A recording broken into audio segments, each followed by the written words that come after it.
সবকিছুর সঙ্গে লড়াই করে হয়তোবা পারা যায়, কিন্তু নিজের মনের সঙ্গে লড়াই করে পারা যায় না। কোনটা যে ঠিক কোনটা যে ভুল এটা কিন্তু বুঝে ওঠা খুব মুশকিল। যদি কেউ একজন আপনার সেই লড়াইয়ের সাথে থাকে এবং পাশে থাকে, তাহলেই কোনটা ঠিক কোনটা ভুল আমরা বুঝে নিতে পারি। আজ হচ্ছে শুক্রবার, ঘড়িতে বাজছে এখন 5টা 15। বাচ্চাবাবু বললো ভাত চাপাতে হবে না, কাল রাত্রে ওই যে চিকেন দিয়ে খিচুড়ি করেছিলাম, চিকেন কষা আর পাঁপড় ভাজা, আপনারা অবশ্যই দেখেছেন। খুব রিচ খাবার হয়ে গেলে বাচ্চাবাবু আর সকালে খেয়ে যেতে পছন্দ করে না। নিজের শরীরটাকে নিজেকেই বুঝতে হবে বন্ধুরা, আমাদের বয়স হচ্ছে তো অত দূর কলকাতা যায়, 2 ঘন্টা শুধু ট্রেনেই যান, তারপরে আবার লঞ্চে যায় আধ ঘন্টা, তবে কলকাতায় হাইকোর্টে পৌঁছায়। উনি হাইকোর্টে সার্ভিস করেন। তো যাই হোক, আপনারা অনেকেই পুরনো বন্ধুরা জানেন, অনেকেই জানেন না, তাই জানালাম। তো চলুন, ওর জন্যই চাটা করে দিচ্ছি। বলে মুড়িও খেয়ে যাব না, মুড়ি খেয়ে যাব না বললে হবে না বন্ধুরা, দুটো জল মুড়ি খেয়ে গেলে পেটটাও ঠান্ডা থাকে, ওআরএসের কাজ করে। মুড়িতে নুন থাকে আর চিনি দিয়ে একটু জল মুড়ি খেয়ে গেলে শরীরটাও অনেকটা ভালো থাকে। আর একটু চা। সকালবেলায় আমিও গরম জল খেতাম, তো গরম জল খাওয়াটা কিভাবে বন্ধ হয়ে গেল বুঝতে পারলাম না। এখন সেই ভীষণ চাপ বেড়েছে। এখন ছেলেটাও সকালে খেয়ে যায় আলু ভাতে ফেনা ভাত। তো কি বলুন তো, তারপর আবার টিফিন তৈরি করতে হয় অত সকালে। তাই কি বলুন তো, গরম জলটাকে স্কিপ করে যেতে হচ্ছে প্রায় দিন। তো তাই চাটা খাই কলের পুতুলে দম দেওয়ার মতো, ঢক করে খেয়ে নিই, নাহলে এনার্জি আসে না, মনে হয় না ঘুম ছাড়তে চাইছে। কি বলুন তো বন্ধুরা, বর্ষার আমেজে ভোর। নমস্কার, কেমন আছেন গো বন্ধুরা? আশা করি ভালো আছি, সুস্থ আছেন। আমিও ভালো আছি। আপনাদের সুস্থতা কামনা করে সাবধানে মিস ব্লগে আপনাদের অনেক অনেক স্বাগত জানিয়ে ভিডিওটা আজ শুরু করেছি। সেই সকাল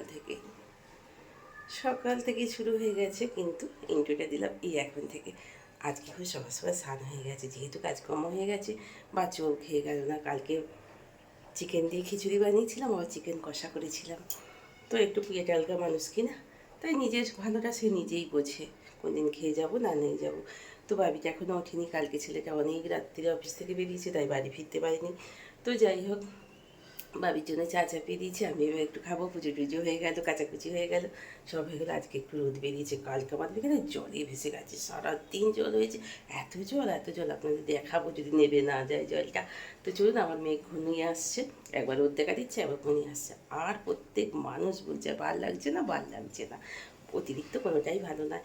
তো বাবি চিনি দিয়ে চাটা খায় না, ও চিনিটা এখন অ্যাভয়েড করতেই চায়, করাই ভালো ভবিষ্যতের জন্য। কি বলুন বন্ধুরা, এখন থেকে যদি শেখে সব কিছুটা, ভবিষ্যতে কষ্টটা কমই হবে। কি বলুন বন্ধুরা? মা তরকারি পাতি কিছু করতে হবে না, একটুখানি ডিম ভাতে আলু ভাতে করো, আমিও তাই করে নেব। প্রত্যেক দিন আর ভালো লাগে না তরকারি পাতি, ওই সব মাছ মাংস একঘেয়েমি। কালকে রাতে ভীষণ মানে ভারী খাওয়া হয়ে গেছে, তাই আজকে কি ওই ডিম ভাতে আর আলু ভাতে। আর ওই গরম ফ্যানটা ফেলে না দিয়ে ওই যে টিফিন ডাস্টারগুলো সব দিয়ে দিলাম একেবারে একেবারে কল পাড়ে নিয়ে গিয়ে ভালো করে ধুপিয়ে ধুপিয়ে কেচে নেবো। আর ট্রেন যাচ্ছে, আমি যখন এডিটিং করছি, বুঝতে পারছেন নিশ্চয়ই কি জোরে এক্সপ্রেস যাচ্ছে, একটা কি এক্সপ্রেস জানি না, লাল রঙের ট্রেনটা। তো চলুন, ট্রেনের আওয়াজও শুনতে থাকুন, আর আমি এডিটিং করছি সেই সময়ে। তো এইভাবে প্রত্যেক দিন যদি ফ্যানটাকে ফেলে না দেওয়া হয়, দিয়ে যদি প্রত্যেক দিনের ডাস্টারগুলো একটু কেচে নেওয়া যায়, খুব ভালো। ওই দেখুন বন্ধুরা, আবারও এক মানে ঝুড়ি রেল লিলি ফুল ফুটেছে, বুঝতে পারছেন? আসলে জালের ভেতর থেকে ঠিকটা বোঝা যাচ্ছে না। আর এইখানে নয়নতারা গাছগুলোয় এত সুন্দর বড় বড় ফুল ফোটে, কিন্তু পিছন দিক তো, এদিকটা প্রচুর নোংরা জল জমে, তাই জন্য এখানে নিতে আসি না। তো বাবির এই গাছগুলো একবার দেখুন কিরম লাগিয়েছে, দেখুন একবার পাতা আবার বাইরের দিকে বেরিয়ে গেছে। ও যেখানেই পারে গাছপালা লাগিয়ে দেয়, ঘরে দুয়ারে যেখানে পারবে না, এমনকি টয়লেটে পর্যন্ত। আজ রান্না কিচ্ছু করিনি, একেবারে কিচ্ছু নয়, ডিম ভাতে আলু সিদ্ধ। ওই একটু খালি লঙ্কা দিয়ে তেল দিয়ে মেখে নেব, দিয়ে এই করবো। তো চলুন, বেশ কটা বাসন আছে, আর আজকে বিশেষ করে তেল ফুরিয়ে গেছে, তেলগুলো ঢালবো। তেলকে কালকে শিশিটাকে মানে কৌটোটাকে মেজে নিয়েছি, আর এইটাকে বেশ করে গরম ফ্যান ও সার্ফ দিয়ে ভিজিয়ে রেখে দিয়েছিলাম, যা তেল হাতে চ্যাট চ্যাট প্যাট প্যাট করবে না। তো চলুন, বাসন কটা মেজে নিই, ওটাকে আগে ধুয়ে নিয়ে তেলটা ঢেলে ফেলি। কয়েকটাই বাসন আছে, সকালে চায়ের সসপ্যানটা আছে, ছাঁকনিটা আছে, আর কয়েকটা আছে। আর বেশ কিছু বাসন মাজা হয়ে গেছে, বাসন পরতে খুব একটা দিই না, তবে একা হাতে তো চারিদিক সামলাতে গিয়ে অনেকটাই হিমশিম খেয়ে যেতে হচ্ছে বন্ধুরা। ওই যে বয়সের ধর্ম, বা তার সঙ্গে আবার তো শারীরিক প্রতিবন্ধকতা আছেই। আর যখন এডিটিং করছি, ট্রেন যাচ্ছি, চারিদিকে ঠকঠকানি আওয়াজ, আমি রাত্রে করতে পারি না বন্ধুরা। 2 ঘরে ফ্যান চলে, ফ্যানের ওই শোশোয়ানি শব্দ আর দিনের বেলায় ঠকঠকানির শব্দ। কোন সময় যে করব সেটাই নিজেই বুঝতে পারি না।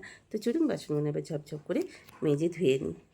তেল চ্যাপচ্যাপে কৌটো মাজতে ধুতে বাপরে বাপ, কৌটো তো পরিষ্কার হয়ে যাবে বন্ধুরা, কিন্তু নিজের হাতটা একবারে কোনো পর্যন্ত যে কী হবে, যতক্ষণ না এটাকে ভালো করে ক্লিন করতে পারছি ততক্ষণ নিজের মনে শান্তি নেই। তারপরে এবার করতে হবে নিজের হাতটা। 5টা 10, আকাশটা আজকে ভালোই গেল, রোদ রোদ। একটু চা বানিয়ে নিলাম, আর ওটসটাকে তো 1 কৌটো ভেজেই রেখে দিয়েছি অলরেডি।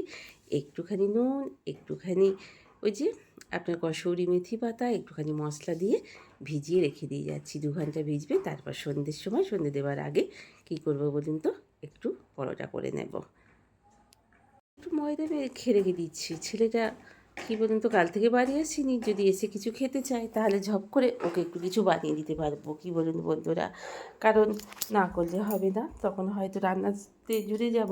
তো ময়দাটা যদি মাজা মেখে রেখে দিতে পারি, তো কী বলুন তো, ঝপ করে কোনো জিনিস একটু তৈরি করে দেওয়া যায়। এগরোলি বলুন, 2টো লুচি বলুন, যা হোক কিছু করে তো আমাদের অল টাইমই মিষ্টি কিছু না কিছু থাকে, সেটা দিয়ে দিতে পারবো। তো চলুন ময়দাটা মেখে নিই। ওটসে কোনো রকমভাবে আমি চিনি দিই না, আর তেলটাকে একেবারেই অ্যাভয়েড করি, একটু পালিশ করে দিতে হয়, নাহলে যদি না ওঠে। তাই জন্য এক পিঠটা হয়ে গেছে, চলুন আর এক পিঠটা একটু ভালো করে টিপে টিপে করে নিই, তাহলে ভেতরটা পর্যন্ত সুন্দরভাবেই ভালো করে সিদ্ধ হয়ে যাবে। আর ওবেলা যেহেতু তরকারি করে নিই, 3টে ছোটো ছোটো বাটা মাছ ছিল একেবারে। আজকে ভাবলাম একটু শুকনো শুকনো পটল ছিল, তো এবার আলু দিয়ে পটল দিয়ে একটু সর্ষে বাটা দিয়ে সুন্দর করে আমার বাবির আর বাচ্চাবাবুর জন্য তরকারি করে নেব, পেঁয়াজ আলু দিয়ে। আর ছেলেটার জন্য চিকেন আছে, নিজেরা খেয়েছিলাম আর ওর জন্য রেখে দিয়েছিলাম।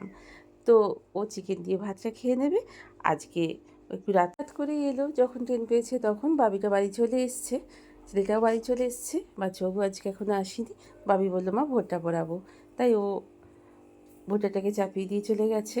মাঝে মাঝে আমি একটু নেড়ে দিচ্ছি, বাবু একটু দেখে থেকে ঠিক করে নিচ্ছে, আর আমি এদিকে তরকারিটা মাঝে মাঝে নেড়ে চেড়ে দিয়ে যাচ্ছি। তো চলুন বন্ধুরা, আজকের মতো পর্যন্তই। তো এই যে বললাম না, মন মেজাজ বেশ ভালো যাচ্ছে না, মনের মধ্যে খুব লড়াই চলছে। ভিডিওটা মানে চ্যানেলটা চালাবো কি চালাবো না, সেটা আপনারাই বলুন বন্ধুরা। ভিডিও চালাতে একদমই ইচ্ছে করছে না, বহুত কষ্ট হচ্ছে, ভিউজ হচ্ছে না, কোনো কিছুই হচ্ছে না, সাবস্ক্রাইবও হচ্ছে না। তো শেষ করে দিতেই চাইছি, চ্যানেলটাকে বন্ধ করে দিতেই চাইছি, ডিলিট করে দিতে চাইছি, কিন্তু এই যে নিজের মনের মধ্যে লড়াই হচ্ছে, কি করব না করব, কি করব না করব, আপনারাই বলুন বন্ধুরা, কি করব, ভিডিওটা চালাবো না চালাবো না, আপনাদের মতামতের বহুত